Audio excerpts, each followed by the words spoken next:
법문 들으시는 모든 분들이 재앙은 소멸하고 소원은 성취해서 부처님 전에 복 많이 지으시기를 바라드립니다. 지난 시간에는 금강경 15분에 관해서 조금 제 소견을 말씀드렸습니다마는 이 금강경이라는 불경 또는 기타 부처님이 말씀하신 것은 출가 수도에서 생사해탈을 하고 영생을 얻는 가르침으로만 생각을 하는데, 그런 측면이 있는 것은 분명 사실이지만은 또 세상에 살면서도 행복하고 또 능력 있고 그리고 지도자가 될 수도 있다, 이런 가르침도 분명히 있습니다. 그리고 출가해서 위없는 깨달음을 얻는 길과 세상에 살면서 행복해지는 길, 지혜로운 길, 이 길이 다르지 않다, 이런 내용을 말씀드렸습니다. 출가해서 수도 오신 분은 그런 측면으로 아상을 없애서 밝아지시면 좋고요. 출가하지 않고 세상에 살더라도 역시 아상을 소멸해서 행복해지고 그리고 능력이 있어지고 지혜로워질 수 있기를 바랍니다. 그런데 불행의 원인이 무엇이냐? 그 아상 때문에 그렇습니다. 우리가 무능해지는 원인이 무엇이냐? 바로 아상이 그렇게 만듭니다. 왜 우리가 무지하고 지혜가 없느냐? 그것도 아상 때문이기 때문에 아상만 소멸하면은 행복해지고 능력도 있어지고 지혜도 있어진다라는 겁니다. 각종 수도 방법이라는 것은 다 아상을 없애는 길이다, 이런 말씀도 또 드린 적이 있습니다. 자, 그러면 오늘 이어서 금강경 15분의 내용, 이것을 좀 더 이어서 말씀드리도록 하겠습니다. 즉 이제 금강경 15분에 다 초일분의 이 항아사 등신으로 보시, 중일분의 부의항아사 등신으로 보시, 이것들이 모두 다 아상을 소멸하는 뜻이다. 근데 근본적으로 아상을 소멸해서 밝아지거나 또는 세상에 아주 건강한 사회인이 되려면은 나라는 것이 본래 없는 것을 알고 그 믿음을 유지하기만 하면 된다. 여기 이제 신심이 불역이라는 이야기입니다. 이제 그렇게 되면은 밝아지거나 또는 세상에 살더라도 아주 건강한 사회인이 된다. 이렇게 정리를 우리가 해봤는데, 이제 그 이어서 뭐라고 그러셨느냐 하면은 열의 위발 대승자설이시며 위발 최상승자설이시니라, 이런 표현이 나와요, 금강경에. 그러면은 이제 이번 시간에는 대승자설, 최상승자, 이 금강경은 보통 사람들을 위한 그런 가르침이 아니다. 대승의 뜻을 바라는 사람 또는 최상승의 뜻을 바라는 사람을 위해서 이야기한 것이다, 이런 내용이 있습니다. 이거 다 알 것 같아도 알기가 쉽지 않아요. 그래서 오늘은 이 얘기를 중점적으로 말씀드려 보도록 하겠습니다. 우리 이런 이야기는 종종 듣습니다. 대승경전, 또 소승경전이 있죠. 또 대승불교, 또 소승불교, 이런 말 들어보셨죠? 네. 우리나라는 대승불교예요, 소승불교예요? 대승불교라고 하죠. 그럼 소승불교 믿는 나라는 어느 나라로 알고 계세요? 남방에 태국, 미얀마, 스리랑카, 캄보디아, 이런 나라는 다 소승불교 쪽이고 우리나라는 대승불교 쪽으로 얘기를 합니다. 그렇게 우리 이해하죠? 네. 그다음에 소승경전은 뭘 소승경전이라고 하고 대승경전은 뭘 대승경전이라고 그렇게 알고 있어요. 예를 들면 아함부경전, 무슨 경전으로 우리가 알고 있습니까? 우선 금강경 하면 무슨 경전이에요? 대승자로 해서 얘기했다 보니까 금강경은 당연히 대승경전이죠. 근데 아함부경, 아함경, 그거는 우리가 소승으로 알고 있습니다. 방등부경, 그것도 소승으로 알고 있습니다. 법화열반경, 뭘로 알고 있습니까? 대승경전으로 알고 있습니다. 자, 근데 뭐가 대승이고 뭐가 소승인지, 정말 대승경전이라는 게 정해져 있는지. 자, 우리는 흔히 알기로는 태국, 미얀마, 스리랑카, 캄보디아 이런 나라는 소승 불교를 하는 나라다 이렇게 생각을 합니다. 그럼 소승이 좋아요? 대승이 좋아요? 대승이 좋아 보이죠? 그럼 이제 태국에 가서 당신네들은 소승 불교를 하는 나라고 우리나라는 대승 불교를 하는 나라다 이렇게 얘기했다간 좋아할까요? 기분 나빠? 아니에요. 그네들은 전혀 어떻게 생각하면 자기네들이 대승 불교를 한다라고 그리고 우리를 소승 불교라고 얘기를 합니다. 전혀 틀려. 물론 아함경도 자기네들은 그것을 대승경전이라고 얘기하고 우리가 하는 뭐 금강경이나 이런 것들이 뭐 대승경전이냐 이렇게 얘기할 수도 있습니다. 자, 이게 그러면 대승 소승의 뜻이 무엇이냐? 요거 우리가 분명히 알고 넘어가야 됩니다.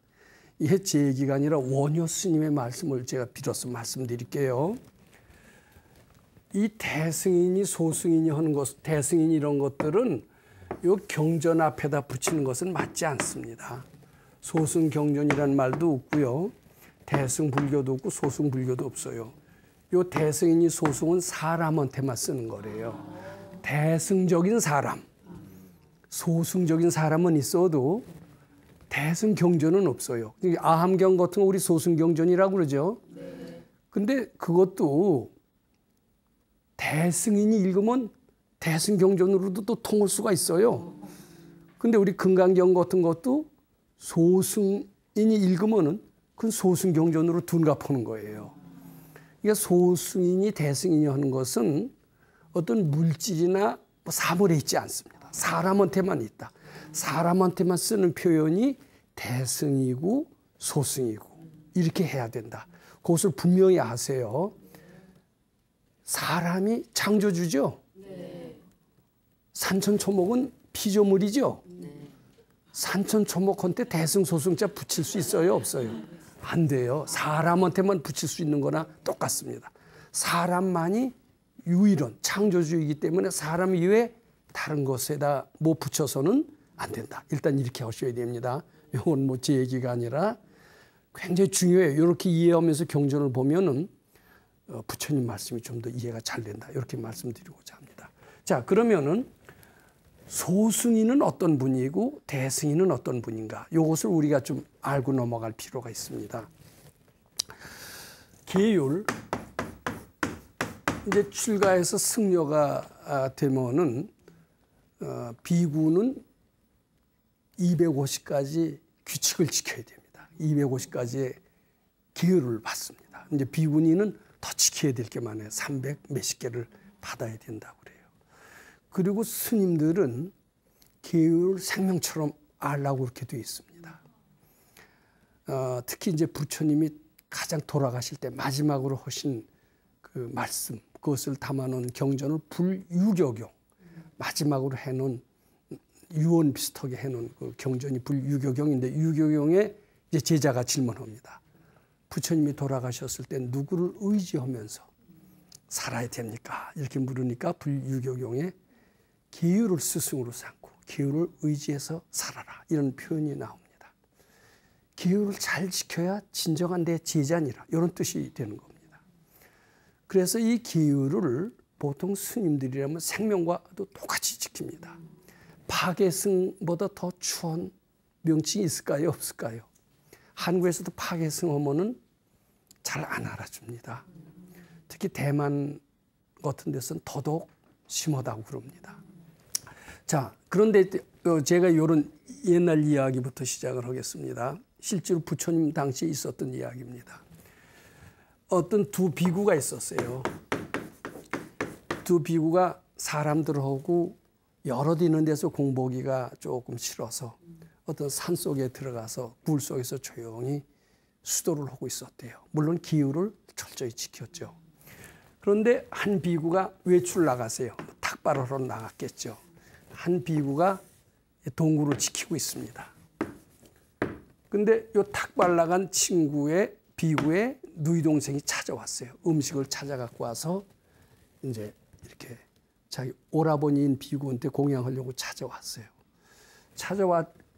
왔길래 마침 외출하니까 여기 잠시 기다리면 오실 것이다 라고 하고 그랬는데 나가 있는 시간이 오래 있었으니까 거기서 어떻게 돼요? 잠시 잠이 들었었어요. 누이 동생이. 그럼 또 하나의 비구는 남자 둘이 계속 수도를 하다가 웬 여자가 딱 들어오니까 처음엔 호기심이 생기다가 아무도 없고 단둘이 있으니까 이상한 생각이 날 수 있을까요? 없을까요? 이상한 생각이 아무리 스님이라도 이상한 생각이 났던가 봐요. 그래갖고서는 여자를 범했어요. 순간적으로 범했지만 그게 진심일까요? 순간적인 충동일까요? 그게 순간적인 충동을 하고 나면 나중에 후회돼야 안 돼요. 아, 나는 파괴를 했구나 이렇게 된 거예요. 그래갖고서는 참 정말 땅을 치면서 울고 있는데 밖에 나갔던 그 비구가 돌아왔어요. 보고 있는데 자기 친구인 비구와 그 누이 동생이 이상한 짓을 해서 난리가 난 겁니다. 그러니까 나갔던 비구는 자기 동료인 비구가 나무래지 않고 자기 동생이 유혹을 했다. 그래서 왜 동생한테 화를 내고 때리고 이러다 죽어버렸네요. 그러니까 한 비구는 간음을 했고 한 비구는 살생을 했어요. 파괴한 거예요, 안 한 거예요? 파괴했죠. 그때 파괴는 기울은 생명보다 더 존중하게 여겼습니다. 자, 그것도 순간적으로 죽였어요. 전생에 업보가 있으면 또 그렇게 죽일 수도 있대네요. 살생 업보가 있으면. 죽이고 나니까 두 비구는 다 파괴를 했고 이제는 우리는 비구로서의 수도인으로서의 생명은 끝이다. 그러면서 이제 펑펑 울다가 이제 부처님의 10대 제자를 다 찾아다니는 겁니다. 자, 여기까지만 할게요. 근데 이렇게 계율을 철저히 지키고 계율을 파괴하면 끝이다라고 생각하는 이런 모범생이죠. 모범생 같은 일을 계율을 철저히 지키는 일을 소승인이다. 일단 이렇게 말씀드리고 싶습니다.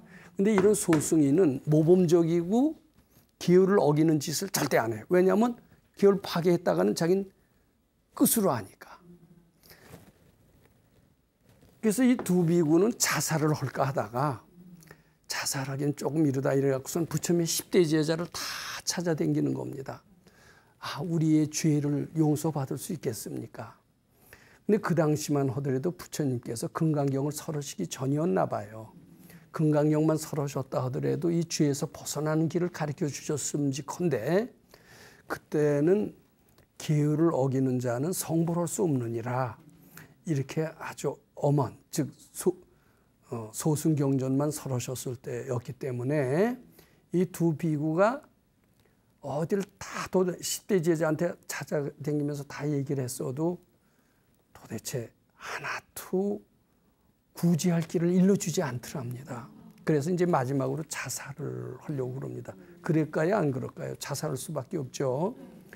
자살하려고 그러는데 그때 마침 유마힐이라는 이런 거사를 만났다. 유마힐. 들어본 적 있어요? 없어요? 유마힐 경이라고 있습니다. 유마경이라고 나옵니다. 힐자를 빼서. 근데 이는 속인이에요. 스님이 아니에요. 부처님의 10대 제자는 다 스님이지만 유마힐은 속인이에요. 이는 이미 상당히 대승의 가르침에 익숙해져 있는 이입니다. 그래서 이 두 비구가 자살하려고 하는 걸 보고 찾아갔어요. 만났어요. 너 죄가 어디 있느냐? 너 죄 지었다고 지금 괴로워하고 자살하려고 하지 않느냐? 그렇습니다. 죄라는 게 본래 있는 게 아니다. 그 착각이고 본래 없는 것이다. 이제 말하자면 금강경에서나 말씀함직한, 들음직한 그런 이야기를 그 비구들한테 해준 겁니다. 그 두 비구는 비로소 아 이게 희망이 있구나 이런 생각을 하게 됐고 이제 유마일 거사의 말을 계속해서 듣게 되는 겁니다. 본래 죄라는 게 없는 것이다. 내가 죄가 있다라고 생각하고 양심의 가책을 받는 것이 그 순간 죄가 성립이 되는 것이다. 근데 그 죄가 착각이라고 본래 착각이라고 믿고 수도해서 그 죄가 본래 없음을 발견하게 된다면 그대들은 성불할 수도 있고 죄에서 사함을 받을 수 있으리라. 이제 금강경에서 나옴직한 그런 얘기를 그네들한테 해줬대요. 그랬더니 그네들은 이제는 살 길이 있구나. 나한테 이런 이야기를 해주신 분이 있구나. 그리고 그대로 해서 죄의 두려움에서 벗어나서 높은 경지를 얻고 큰 깨달음을 얻었다라는 얘기가 전해옵니다. 자, 소승인이라고 하는 것은 계율을 자기 생명처럼 알아요. 계율을 못 지키면 성불을 못 하는 걸로 압니다. 깨달음을 못 얻는 걸로 합니다. 뭐 죽어서 영원히 지옥 가서 고생을 하는 걸로 압니다. 뭐 틀린 얘기는 아닙니다. 그리고 계율을 철저히 지키려고 합니다. 과지식하게. 이런 이들을 소승인이라고 합니다. 사람들 중에서도 이렇게 모범생적인 거짓말 절대 안 하고 거짓말 한마디로 하면 양심의 가책이 생겨서 두고두고 참여하고 이런 사람이 있죠. 네. 마찬가지로 그런 사람이에요. 아주 깨끗하고 맑은 사람입니다. 자, 그러면 대승인은 어떤 사람이냐? 보시, 지계, 인욕, 정진, 선정, 지혜. 하나, 둘, 셋, 넷, 다섯, 여섯. 그래서 6, 바라밀. 이렇게 얘기를 합니다. 보시 바라밀, 지계 바라밀, 인욕 바라밀, 정진 바라밀, 성전 바라밀, 지혜 바라밀. 이렇게 얘기합니다. 보시는 탐심을 없애기 위한 거요. 지계는 진심을 없애기 위한 거요. 인욕은 치심을 없애기 위한 것이다. 그래서 보시바라밀, 지계바라밀, 인욕바라밀 실천을 계속해서 하는 것을 정진바라밀이라고 한다. 정진바라밀을 하다 보면은 마음이 안정이 된다. 안정이 되는 것을 선정바라밀이라고 한다. 마음이 안정이 되면 뭐가 생겨요? 지혜가 생기는 것을 바냐바라밀이라고 한다. 이제 이렇게 이제 가리키십니다. 자, 그러면 이 보신이 지계니 이게 꼭 필요하다. 수도 오는 사람한테는 꼭 필요합니다. 특히 기율을 생명처럼 지켜야 됩니다. 근데 뭐 때문에 지켜요? 지혜를 얻기 위해서 지키죠. 네. 지혜를 얻는데 방해가 되는 거라면 지혜를 지키는 의미가 없죠. 네. 자, 대승인은 바로 여기에 착안을 하는 겁니다. 지혜는 뭐냐? 계를 왜 지키느냐? 지혜를 얻기 위해서 지키는 것이다.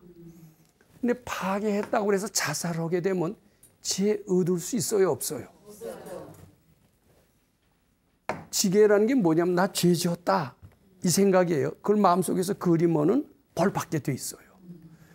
근데 나 죄 지었다라는 생각을 착각으로 알게 되면 거기서 벗어날 수가 있어요. 아무리 큰 죄라 하더라도.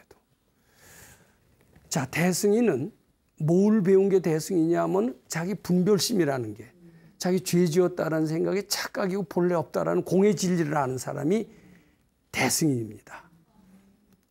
바로 유마일 거사 같은 이가 그런 이나 마찬가지죠. 그래서 파괴를 했다고 해서 자살하지 않아요.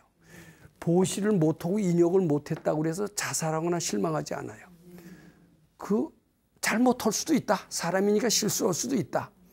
그렇지만 실수하고 잘못은 죽음까지 해서는 안 된다. 그것도 착각인 줄 알고 부처님께 바치거나 수도해서 소멸한다라면은 바로 안정을 얻어서 지혜 얻게 되는 것이다. 이렇게 알게 됩니다. 살생이 죄업이죠. 실제로 이게 죽이면요. 죽였다는 미안한 생각을 갖게 돼요, 안 갖게 돼요? 갖게 되면은 반드시 그 다음 생이라도 그 생도 마찬가지지만은 벌을 불러오게 돼 있답니다. 지금 오세암에서 나온 비하인드 스토리인데 전 하도 그 실감나서 시간이 조금 있지만 그 얘기를 좀 드리고 싶습니다. 오세암이라고 설악산 깊은 산 속에 암자가 있습니다. 5살 먹은 애가 깨달음을 얻었다고 그래서 오세암이라고 이름을 짓습니다. 근데 이제 그것이 벌써 몇십 년 전 이야기입니다만 몇십 년 전에 등산객이 거기를 지나다가 날이 어둑어둑해지고 더 갈 데가 안 된대요. 더 도저히 갈 수가 없는데 산속에서 잘 때는 거기 하나밖에 없었어요. 그래서 이제 거기 가서 스님한테 스님 이게 저녁 때 피로하고 힘든데 여기서 좀 하루 저녁 자고 갔으면 좋겠습니다. 아마 이렇게 얘기를 했나 봐요. 근데 아마 그 얘기 투가 좀 공손하지는 않았겠죠. 근데 이 스님은 그런 여행객을 한두 사람 만난 게 아니에요. 하루 저녁 쉬어간다고 그랬다가 몰래 절재산을 털어가는 놈, 그리고 하루 저녁 자고 간다고 그러다 이틀씩 자고 가는 놈, 그런 등산객이나 여행객들한테 신분이 나 있었던 모양입니다. 그러니까 이것도 또 그런 놈인 줄 알고 안 된다고 거절을 했대요. 그러니까 이 사람 입장에서는 대자대비를 가리키시는 스님께서 이럴 수가 있나 하고 화가 날 수가 있죠. 그래서 이제 서로 말다툼, 이거 싫어합니다. 말다툼하고 신경이가 벌어졌다고 그래요. 그러다 홧김에 그 스님을 한 대 쳤는데 돌아가게 됐어요. 이제 큰일 났습니다. 그래서 이제 거기서 밤을 자는 둥 마는 둥 하고 그 절에다 불을 지른 겁니다. 불을 질러야 증거인멸이 될까요? 안 될까요? 그래갖고서는 완전히 불을 지르고 새벽에 도주를 하는 겁니다. 야반 도주라는 말이 있죠. 야반 도주를 했어요. 근데 이제 나중에 경찰이 와서 보니까 절도 없어지고 시체도 없어지고 완전 범죄라고 그럽니다. 이게 10년 동안 완전히 오리무중으로 돼 있었다고 그래요. 그래서 완전히 이게 범인을 찾을 수가 없었답니다. 근데 이제 절에 불을 지르고 그 스님을 살해한 그 사람이 속이 편할까요? 안 편할까요? 마음에 죄 지었다는 생각이 있죠. 꿈마다 그 스님이 나타나는 거예요. 나타나서 너 나 죽였지. 너 무사할 줄 아느냐 이러는 거예요. 이게 처음에는 무시했죠. 뭐 이게 뭐 내 착각이다라고 생각할 수도 있었고 이게 뭐 가짜다 이렇게 생각할 수도 있고 무시했는데 그거 자꾸 나오니까 견디다 못해서 자수를 하게 됐어요. 그래서 10년 만에 그게 밝혀졌대요. 근데 이게 죄 짓고 나면은 천하의 철심장이라 하더라도 가책을 느끼게 됩니다.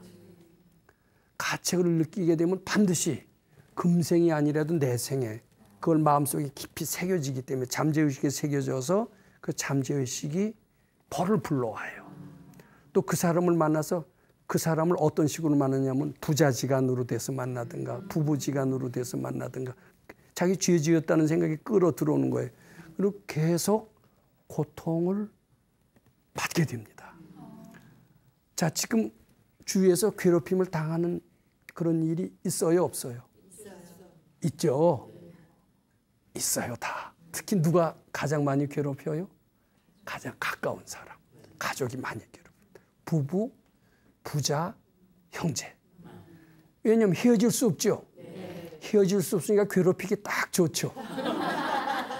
그래서 괴롭히는 사람이 부부, 부자, 형제가 돼서 괴롭히는 겁니다. 언제까지 괴롭히냐? 그거 죽을 때까지 괴롭혀요. 부모한테 재산을 뺏고 또 뺏고 거지가 될 때까지 뺏는 자식들이 있어요, 없어요? 있어요. 거지가 돼도 만족하지 않아서 부모가 땅을 치고 가슴앓이 하다가 죽을 때까지 괴롭히는 이런 자식이에요. 왜냐하면 전생에 이런 사이는 반드시 그렇게 돼 있습니다. 그럼 그런 데서 벗어나게 하는 가르침이 바로 금강경 중에 하나예요. 바로 죄업이라는 것은 착각이고 본래 없는 것이다. 이걸 일깨워줘야만이 거기서 벗어날 수가 있는 거예요. 그럼 바로 대승인이라는 것은 무엇이냐?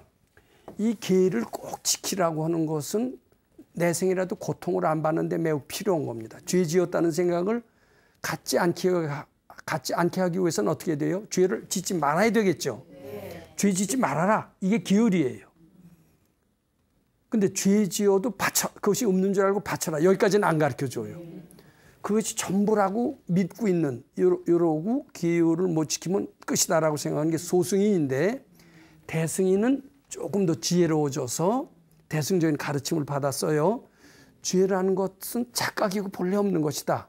이렇게 하면서 착각인 줄 알고 자꾸 우리식으로 부처님께 바친다든지 참여를 한다든지 이렇게 해서 그걸 마음속에서 사라질 수가 있어요. 그렇게 하면 거기서 자유로워지고 내 생에도 그 보를 상당히 적게 받아요. 아주 안 받지는 않아도. 아마 그렇게 되는가 봅니다. 자, 이렇게 대승인들은 파괴를 끝으로 보지 않습니다. 파괴도 분별이다. 죄도 분별이다. 착각으로 알고 소멸하면 그 죄의 과보를 받지 않고 자유로워질 수 있다. 이렇게 되는 겁니다. 자, 우리 6.25가 아닌 임진왜란 때 이야기입니다. 유명한 삼행대사 아시죠? 이제 전투가 벌어졌습니다. 왜군이 파죽지세로 부산에서부터 쭉 밀고 올라갑니다. 그래갖고서는 금방 한양을 탈환하고 선조는 부지런하게 주랭랑을 칩니다. 그래갖고 어디까지 올라가느냐면 평양성까지 다 뺏기게 됐어요. 그러니까 나라에서는 야, 이러다가 완전히 끝이로구나 하고 중국에 구원을 청합니다. 이게 중국에 뭐 이호성이 이제 오게 되고 이런 거 우리 역사에서 배웠죠. 그러니까 승려라고 이제 가만히 있어서는 안 되겠다 이런 그 움직임이 있었던가 봐요.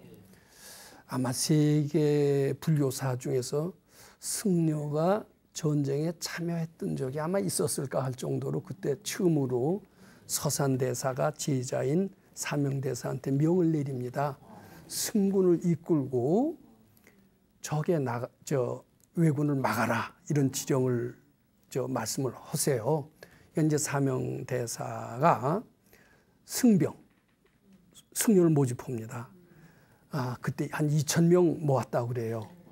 그러고서는 비록 승려는 어떻습니까? 살생을 해서는 안 되죠. 살생을 해서는 안 되지만은 어쩔 수 없이 우리는 이걸 해야 되겠다. 이래갖고선 그때 훈련을 시키고 또 그 사명대사는 상당히 지략이 뛰어난 사람이 돼서 작전을 잘 구사해서 승병 2,000명을 데리고 왜적을 상당히 많이 물리칩니다. 그래서 나중에 평양성을 탈환하는데 굉장히 결정적인 역할을 합니다. 그래갖고선 그 공로로 나중에 선교, 양종, 판사, 그러니까 최고 승려로서는 최고 벼슬을 임금이 하사하는 이런 일이 생겼어요. 자, 우리 잘 봅시다. 여기서 사명대사는 아마 승병 2,000명을 데리고 왜적을 물리쳤을 때 2,000명 중에 상당수 죽었겠죠. 그리고 왜적도 죽였겠죠. 살생이죠.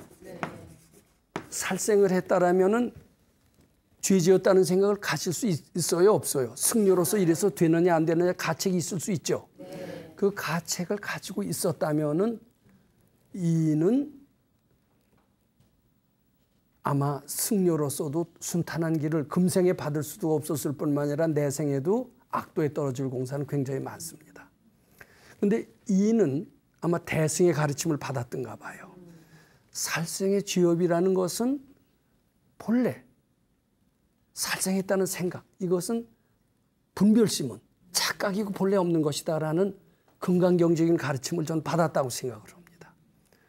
그리고 나를 위해서 왜적을 죽이는 게 아니라 여러 우리 조선의 백성들을 위해서 어쩔 수 없이 나의 이기적인 목적으로 죽이는 게 아니라 여러 조선의 백성을 살리기 위해서 어쩔 수 없이 한 것이다. 이거 다른 표현으로 하면 부처님 뜻을 받들기 위해서는 어쩔 수 없는 선택이었다. 이런 생각을 하면서 전쟁에 임했다면 마음속에 죄 지었다는 생각이 들까요? 안 들까요?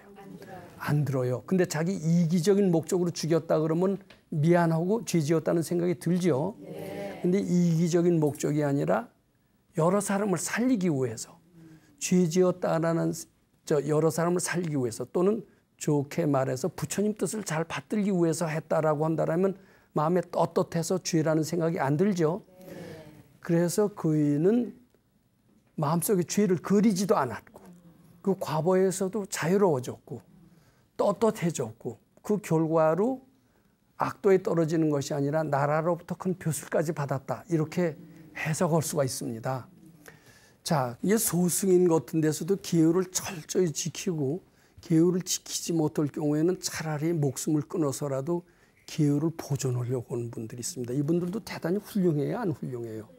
이제 말하자면 우리 기독교 역사 중에서 수많은 순교의 역사를 알죠. 천주교인들 우리나라에서 절두산 같은 데서 교리를 지키기 위해서 목숨을 바쳤던 수많은 사례가 있죠.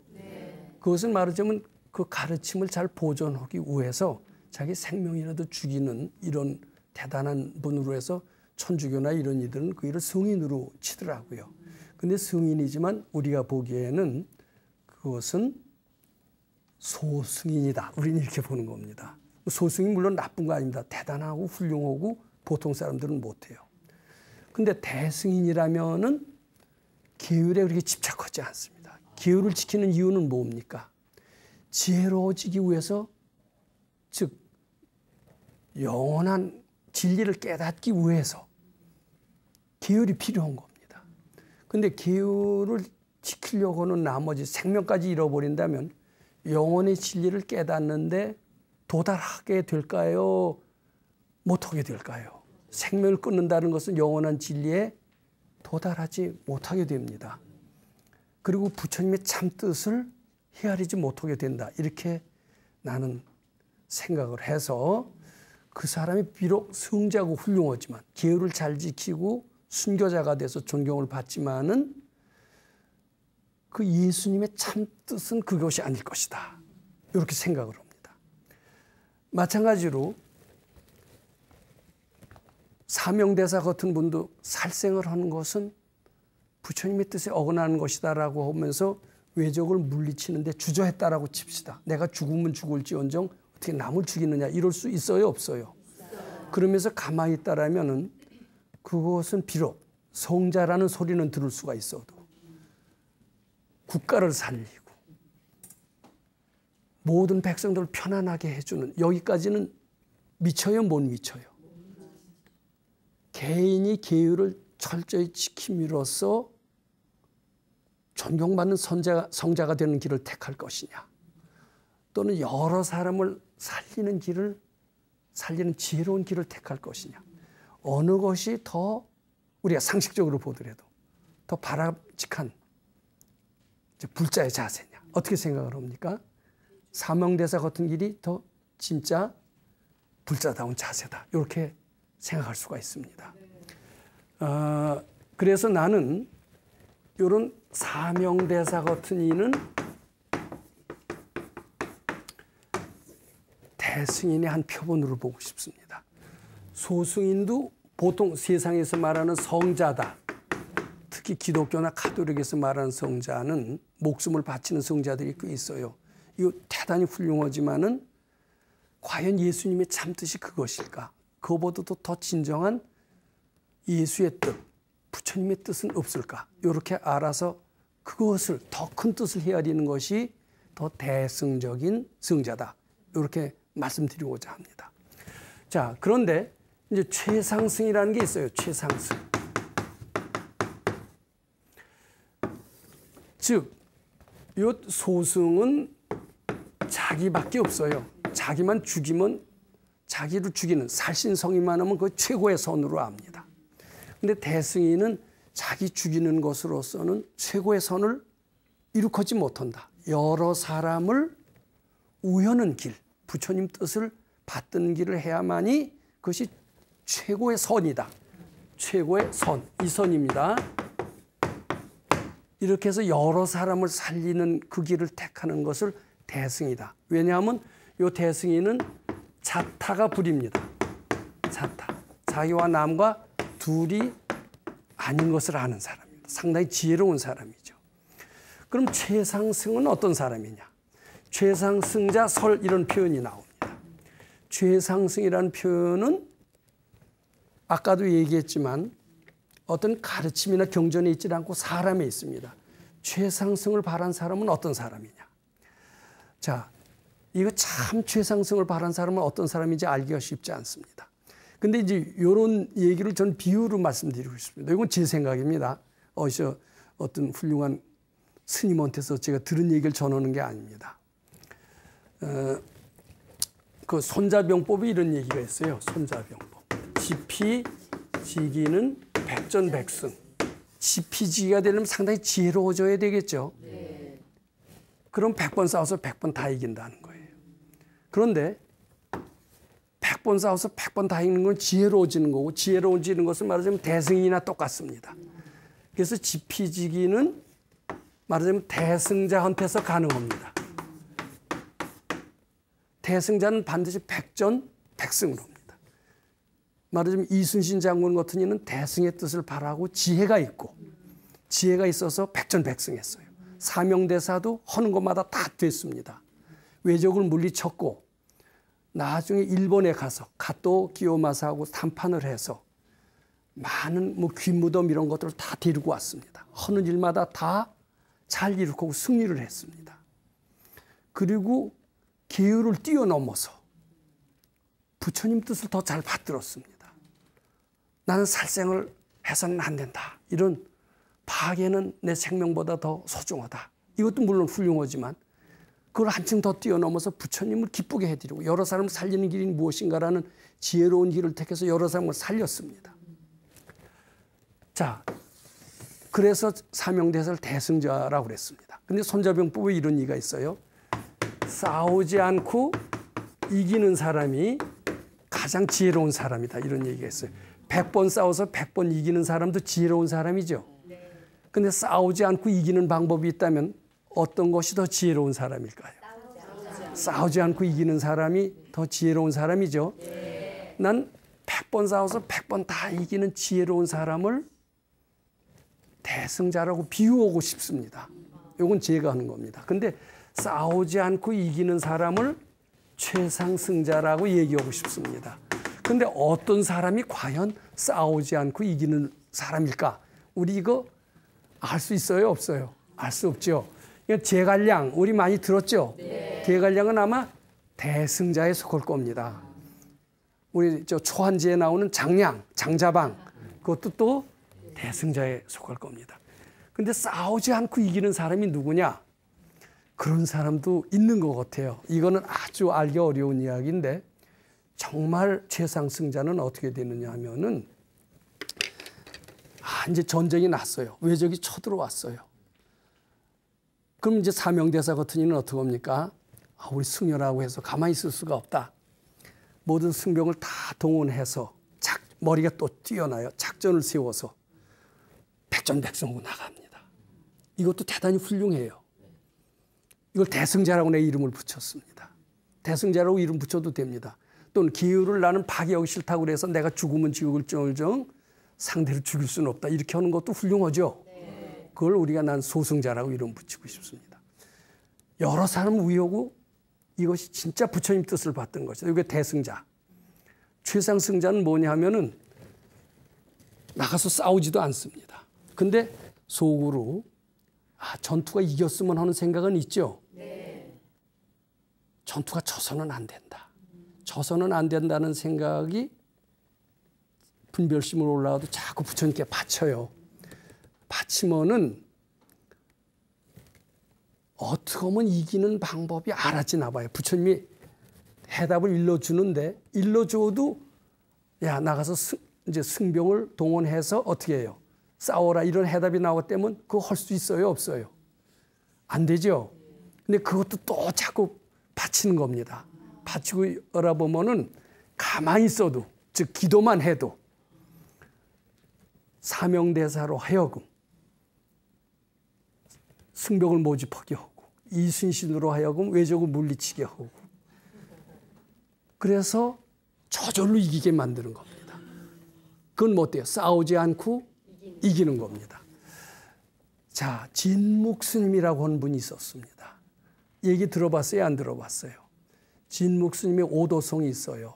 유명한 오도송인데 수도를 하니까 마음이 굉장히 넓어집니다. 이는 온 우주가 내 집 같아요. 우리는 온 우주가 내 집 같지가 않고 어때요? 내 20평짜리 그 작은 집만 내 집 같죠.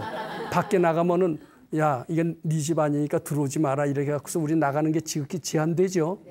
근데 그이는 자꾸 수도하다 보니까 네 집 내 집이라는 구분이 없어져서 이 온 우주가 내 집 같아요. 그래서 그이가 깨친 시를 지었는데 이 땅을 침상으로 삼고 하늘을 이불로 덮는데요. 그리고 구름을 병풍으로 삼아서 베개를 산으로 삼고 이게 자기 마음이 온 세계에 꽉 찬 거예요. 그리고 바닷물은 한 잔 술로 삼아서 취하고 보니까 이 소매 끝에 고륜산이 걸리더라. 이런 시를 내가 언젠가 이 자리에서도 말씀드린 적이 있었습니다. 이게 마음이 우주에 꽉 차니까 전쟁에서 이기는 것 정도는 어때요? 아무것도 아니죠. 근데 그이는 기도만 잘해도요. 저절로 장군이 나타나. 자기가 직접 나서지 않습니다. 장군이 나타나고 또 누가 돕는 사람이 나타나고 행주산성의 치마부대도 나타나고 이렇게 해서 다른 사람을 움직여서 자기는 하나도 싸우지 않으면서 이길 수 있는 이런 것을 한다라면 자 어때요? 싸우지 않고 이긴다라는 어느 분이 더 최상승이 될까요? 싸우지 않고 이기는 그 길이 가장 바람직하겠죠.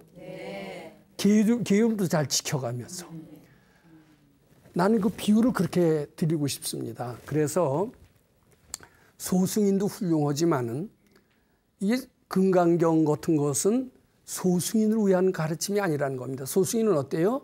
파괴하면은 자살하는 사람이니까 그 사람한테는 해당이 안 돼요. 파괴가 착각인 줄 알고 받쳐서 거기서 벗어나서 더 큰 일을 하는 겁니다. 이게 대승자의 가르침이고 그것을 위해서 하는 거고 파괴라는 것도 본래 없는 것을 알아서 그런 데까지도 다 자유로워질 수가 있고 상대고 나하고 구분이 없어서 싸우지 않고 이길 수 있는 이런 마음이 되는 것은 불가능하지만은 않습니다. 그런 사람을 위해서 이 경을 설했느니라. 이 경은 정말 그대들이 자타불이의 큰 자유를 얻고 싸우지 않고서도 다 모든 것을 해낼 수 있는 무한 능력을 키워주는 그런 가르침이기도 한 것이니라. 이런 뜻이 이 금강경에 포함되어 있습니다. 우리 금강경의 뜻을 잘 알고 실천한다라면 우위 없는 깨달음을 얻을 수 있을 뿐만 아니라 사회적으로도 100번 싸워서 100번 다 이기든가 싸우지 않고서도 이길 수 있는 영호골이 돼서 이 세상을 주름잡고 피동적으로 사는 게 아니라 아주 적극적으로 능동적으로 사는 삶을 살게 된다. 이런 희망의 메시지가 이 안에 담겨 있다. 이렇게 보면 좋을 것 같습니다. 네, 감사드립니다.